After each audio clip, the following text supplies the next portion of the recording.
Kitchen मध्ये नमस्ते। आजची recipe तुम्हाला मी दाखवते। एक कच्चा बटाटा आहे त्याची रेसिपी। ही उपवासाची रेसिपी आहे। एक बटाटा घेतलेला स्वच्छ धुतलेला आहे आणि ह्याला पाण्यात ठेवायचा नाही तर कालपटतो। इथे बघा ही खोबरा किसायची आहे। ही मोठी साईज आहे, छोटी साईज आहे। तर मोठी साईज घ्यायची कारण छोट्या साईजने ना चिलबिलीत होतो। इथे पाण्यामध्ये किसायचं आणि पाणीच घ्यायचं किसताना पण। इथे असं किसून घ्यायचं, 2 मिनिटात किसून होतो आणि किसल्यावर पाण्यातच ठेवायचं। असं किसून घ्यायचं आणि पाण्यामध्ये ठेवायचं, लवकर होतं। इथे बटाटा किसून घेतलेला आहे, 2 ते 3 पाण्याने स्वच्छ धुतलेला आहे आणि बटाटा आहे ना स्वच्छ धुवून घ्यायचा। इथे बटाटा स्वच्छ धुतलेला आहे। आता लागणारी सामग्री तुम्हाला मी दाखवते। एक बटाट्याचा मेजर आहे, एक बटाटा आहे ना कच्चा, पण हा बटाटा मोठा आहे, 250 ग्रॅम इतका मोठा आहे। अर्धी चमचा जिरा आहे, 2 चमचा हे शेंगदाण्याचं कूट आहे, हे भाजलेलं आहे। चवीनुसार मीठ आहे, 2 ते 3 हिरव्या मिरच्या आहेत आणि हे ओलं खोबरं आहे आणि हे किसलेलं आहे।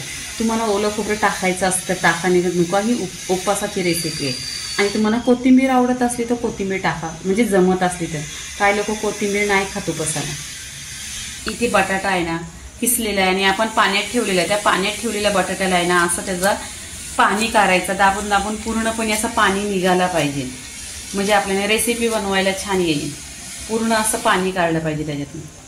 पीस बघा असं त्याच्या बटाट्याच्या पीस मधून पाणी काढलेलं आणि पूर्ण असं सेलकच केलेलं आहे। इकडे बघा असं झालं पाहिजे। इथे गॅसवर पॅन ठेवलेला आहे, त्याच्यामध्ये 1 चमचा तेल आहे। तेलामध्ये जिरं टाकायचं, जिरं छान असं तरतरलं पाहिजे। मिरची टाकायची, चांगलीशी फोडणी आहे ना खमंग बसली पाहिजे, म्हणजे या तेलाचा सगळा पूर्णपणे फ्लेवर आहे ना ह्याच्यामध्ये उतरत। आणि बघा इथे जिरा तरतरलाय। आता आपण इथे बटाटा किसलेला आहे तो टाकायचा आहे ह्याच्यामध्ये।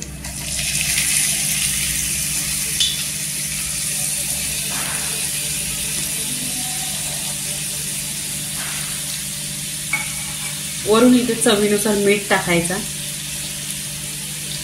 इथे बघा मीठ टाकलेलं आहे।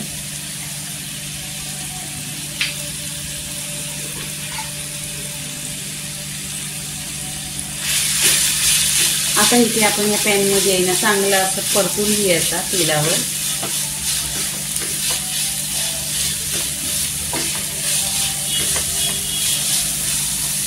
आणि इतकी जबरदस्त रेसिपी लागते ना ही, तुम्ही नक्की ट्राय करा बघा। आणि तुम्ही माझ्या चॅनलला लाईक करा आणि सबस्क्राईब करा। अशा नवीन नवीन रेसिपी तुम्हाला बघायला भेटणार। आणि बघा एक कच्च्या बटाट्याची रेसिपी आहे ही, आणि उपवास असला ना तर ही तुम्हाला भरपूरच आवडते रेसिपी। आणि तुम्ही पण एक माणसासाठी एक बटाटा भरपूर झाला।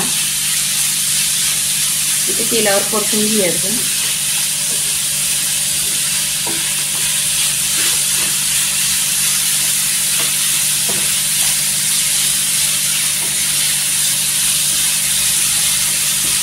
इथे 1 मिनिट आहे ना चांगला असा तव्यावर भाजून घेतलेला आहे। आता पूर्णपणे झालेला आहे। तर इथे काय करायचं, शेंगदाण्याचा कूट टाकायचा, 2 चमचा छान असा भाजलेला आहे बघा। परतून घ्यायचं इथे।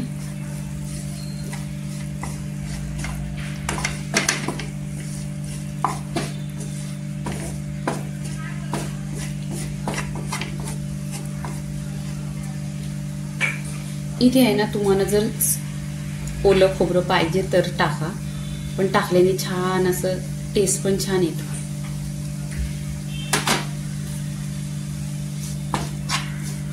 इथे परतायचं। इथे बघा मिक्स करून घेतलेलं आहे, तव्याला चिकटलेला पण नाही आणि छान असा गोल्डन कलरवर बटाटा बघा किती झालेला आहे, एकदम क्रिस्पी झालेला आहे। टेस्ट एक नंबर लागतो। इथे आहे ना 1-2 मिनिटासाठी असा गॅस स्लो ठेवायचा आणि ढाकण लावून घ्यायचं। मिनिटं झालेली आहेत आणि पूर्ण असं बघा झालेलं आहे। इथे बघा पूर्णपणे शिजलेलं आहे आणि एकदम गोल्डन कलर झालेला आहे बटाटा। तर आता शिजलंय कसं ते बघायचं कसं, तर काय करायचं, चम्मचवर घ्यायचं आणि हातावर बघा पूर्णपणे असं पाणी होतोय। तर इथे बटाटा पूर्णपणे शिजलेला आहे। आता आपण इथे प्लेटमध्ये काढून घ्यायचं। इथे प्लेटमध्ये काढून घ्यायचं बघा। बटाट्याचा पीस कसा छोटा छोटा झालेला आहे, एकदम सुट्टा सुट्टा आहे।